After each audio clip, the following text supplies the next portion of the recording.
From CBS News Bay Area, this is the Evening Edition. You can see the weather right there in the radar. It is here. I'm Andrea Nakano. Brian is off tonight. The second and stronger storm of the weekend is here, and it's not going anywhere anytime soon.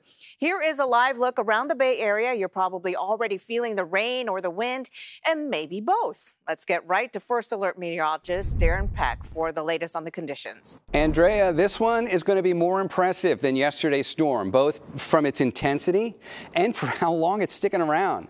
We're just getting started with a system that's going to be with us probably until Wednesday. But this leading edge and like the next, say, 10 hours is going to be some of the most impressive strictly from a rainfall standpoint, like how much rain we're going to get out of this. When you look at First Alert Doppler, you can see one very impressive line right there, and there is a well-defined line there as the warm front comes in. That's going to deliver some pretty good rain. At times it'll have some intensity to it, but I just want you to see the wider view. We look a little bit farther out off the coast. Look at the lightning out there. So talking about this storm having more intensity, it's got more thunderstorms than the last one, and probably more than the majority of storms we've seen so far this winter. That's going to become a bigger deal on Monday. You might get some of those tonight, so let's just watch tonight first. We're going to see these widespread bands of rain pretty much overtake the bay. We're not going to look at too closely for the details because it's not really going to matter here. You will get some breaks, but in general, it's going to be widespread, steady rain from now until like 3 in the morning. You can see once we get here, that leading edge has now moved off towards the east. So there is a little bit of a break. But then this next batch out here shows up, and that's where more of the thunderstorms live. And there's just one little stop here that I want you to take a look at. That gets us to like 9 o'clock tomorrow morning. See that line right there? It's not really one of those little bullseyes. It's also not really one of those organized lines. It's almost shaped a little more like a wedge. And that's usually what thunderstorms that have a bit more intensity to them start to look like on the radar. Heavier downpours, some thunder, some hail. We got to talk about that side of the storm because that's just the start of Monday. But Monday and all day Tuesday have a thunderstorm concern here at home. I'll see you with the rest of that forecast coming up in just a bit. For now, Andrea, back to you.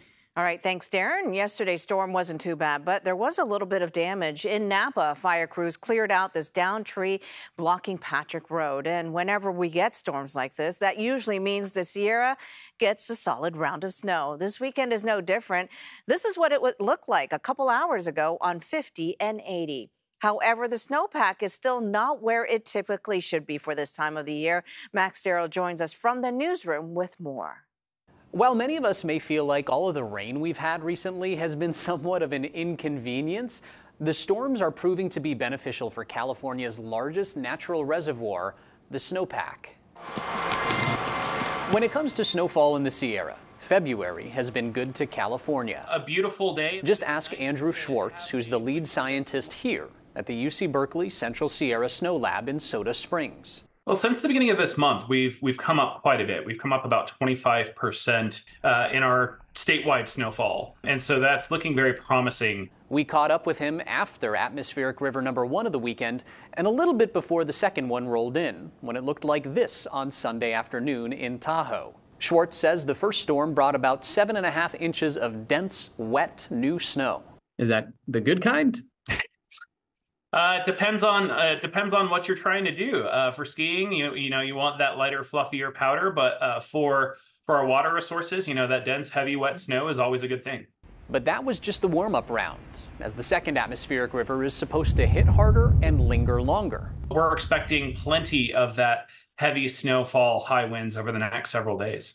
It was a slow start to the year up here. The first snow survey at Phillips Station produced underwhelming results. The snowpack was at 25% of average. The second survey showed modest improvement, with the snowpack coming in at about 58% of average. A few weeks ahead of the third survey, Schwartz says, now we're at 76%. So we've made up a lot of ground over the last month and a half. The snowpack is faring better, but still needs to improve. We're really hoping to make up that additional last 25 points or so soon. Now, it could be over the next couple days. It just depends on how this storm pans out. The snow will build on this, a solid base from the previous storm. Schwartz is cautiously optimistic the snowpack will continue to improve over the next 4 to 6 weeks, and he hopes it will be exactly where it should be come the April 1st snow survey. Community in mourning in Minnesota after two police officers and a paramedic were shot and killed on the job early this morning. Investigators say the suspect in the shooting is also dead. It all started when police responded to an early morning domestic violence call.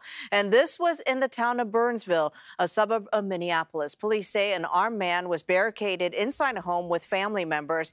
He opened fire on officers, killing two of them. A third one was wounded but survived. Police say the paramedic was given aid to an officer when he was shot and killed. We're heartbroken. We are heartbroken. We are going to need time to be together. Please. Our families need time to grieve. They need time to be together. We need you to pray for them. Investigators say the suspect was armed with multiple guns and large amounts of ammo. The family and children were able to leave the home safely. Turning now to the Middle East, Israeli airstrikes killed dozens in central Gaza, knocking the territory's largest hospital out of commission. It comes as the U.S. hits back against Iran-backed rebels who are resorting to new methods of attack in the Red Sea. The U.S. military has conducted a new round of strikes against Houthi rebel targets in the Red Sea.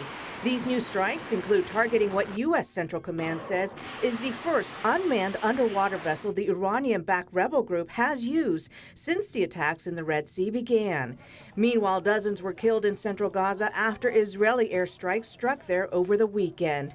The World Health Organization and the Hamas-run health ministry in Gaza says the largest medical facility in Gaza is now out of commission following an Israeli raid. Hamas has turned hospitals into command and control centers and hideouts for Hamas terrorists and commanders. Israel's Prime Minister Benjamin Netanyahu says he will press on with plans for a ground operation in Rafah. Whoever is telling us not to operate in Rafah is telling us to lose the war. Cries for a humanitarian ceasefire are also growing louder as a looming ground offensive gets closer.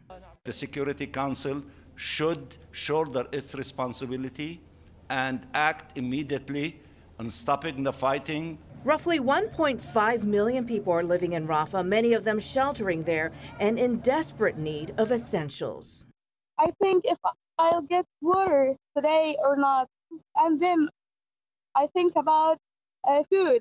Will we gonna eat food today or not? The U.S. is threatening to veto a new Gaza ceasefire resolution at the United Nations Security Council. Linda Thomas-Greenfield, the U.S. ambassador to the UN, said officials are working on a deal that would pause fighting for 6 weeks in exchange for the release of hostages. President Biden is coming to the Bay Area this week. He's expected to make appearances at fundraising events in San Francisco and Los Altos. It's all to ramp up his re-election campaign and his likely rematch against former President Donald Trump. Turning now to Contra Costa County, officials say the Antioch Library is set to reopen on Tuesday. That's after it abruptly closed on Friday, citing crime and safety concerns. The county library system says there have been repeated threats to the safety and security of staff and patrons. The county, though, negotiated an emergency contract to provide a private armed security guard and patrol car to monitor the surrounding area. The library is also working to install a safety fence and an upgraded security camera system. Speaking of reopenings, a special Sunday service this morning at the East Bay's oldest Black church on the eve of 1 year since a fire destroyed its building. I thank you for His grace. I thank Him for His mercy. I thank Him.